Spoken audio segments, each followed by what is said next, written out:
the Cinematologist Movie Reviews, diagnosing cinema one movie at a time. Today we talk about Independence Day Resurgence, the 20th anniversary sequel of one of the most identifiable action movies of the 1990s, directed by Roland Emmerich then and Roland Emmerich now. It starred the likes of Jeff Goldblum and Will Smith in 1996, but sans Will Smith in 2016. So can Emmerich kind of return to form as a goofy, fun filmmaker with a lot of explosive ideas? And Jeff Goldblum, can he return to his style that he went to in the 90s that made him such a household name and kind of gave us a little bit of a headache, but a good one?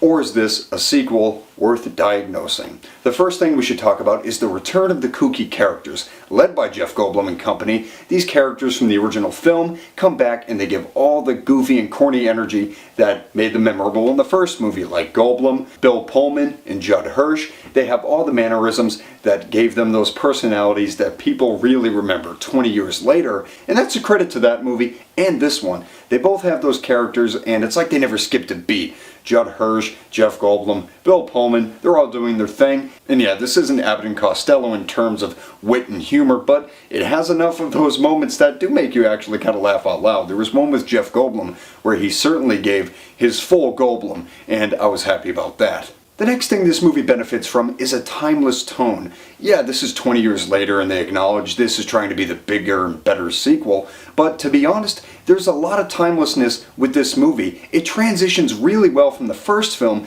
and keeps that tone intact of the fun and corny nature. I mean, a lot of sequels that I've seen come out in the last several years have tried to up the ante and really lost that feeling of the original film, and surprisingly, this is one that is so dumb and does it well, because the first one did it that way too. And the direction of this film is on par with the over-the-top direction of the original that made it fun. So in that vein, it is pretty admirable to see a movie that nobody thought would get a sequel come back 20 years later and have a lot of the same tonal qualities without having to be updated stylistically or aesthetically. And the last good thing we're going to talk about are the exciting alien effects. Now, in the first movie, that was pretty much the selling point. None of the corny identity that was going on because, let's face it, that wasn't intended. But the alien effects were. The explosive, destructive nature of the first film is what got people to go to the screens, seeing the White House blow up, all that good stuff. But what happens here is that the effects actually do step it up a little bit, and they're not that bad. Some of the CGI might be a little bit overdone, but it's certainly not as bad as the original films looked in this context. So it's good to see that the film is upping the ante in terms of explosive action and corny tone. And with that said, why don't we take a look at the side effects? Well, the main problem with this film are the sterile new characters, or the aged version of old characters. And because of this, there's really not anything to cling on to or remember with a lot of these characters, like Liam Hemsworth or any of the other actors who play older versions of the old characters. Now that they're grown up, they're very uninteresting and have no goofy, quirky qualities that any of the other characters do, like Goldblum or Hirsch. And that might be a credit to the acting of Jeff Goldblum or Judd Hirsch, but even Liam Hemsworth is pretty talented, so to see him bring nothing to this new character is probably just a testament to how the writing is done, and that's with a multitude of characters. So this really is kind of the major downfall of the movie, because there's nobody new that you can latch onto and say, oh, I remember this guy from this scene, and it makes a lot of the scenes between these younger characters pretty forgettable. And then the last side effect we're going to talk about is an incomplete ending. After what's a pretty satisfying and fun conclusion to the movie, we're instantly just given a rushed ending that tries to set us up for a sequel.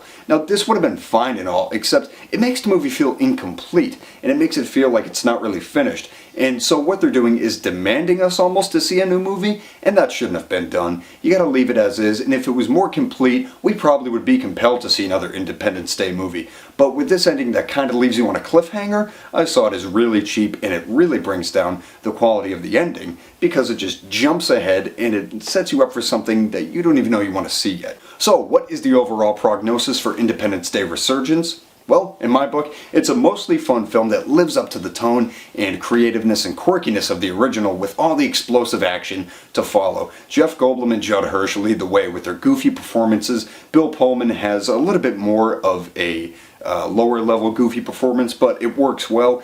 And yeah, the alien action is upped, the CGI looks better, and I think it's definitely a faithful follow-up to the first film. And that's really rare to say something that's come so long after a movie that was average at best.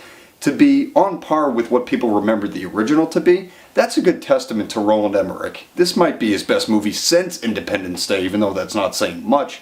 But I would say that this movie has all the right qualities to make it a dumb distraction for a couple hours. And with that said, I'm going to make this movie optional. This is like the movie equivalent of junk food, so you can enjoy it in increments, but just don't get too used to it. A crappy, cheesy movie in moderation never hurt anybody, and this is one of those movies. Until next time, I'm the Cinematologist, diagnosing cinema one movie at a time. Thank you for watching.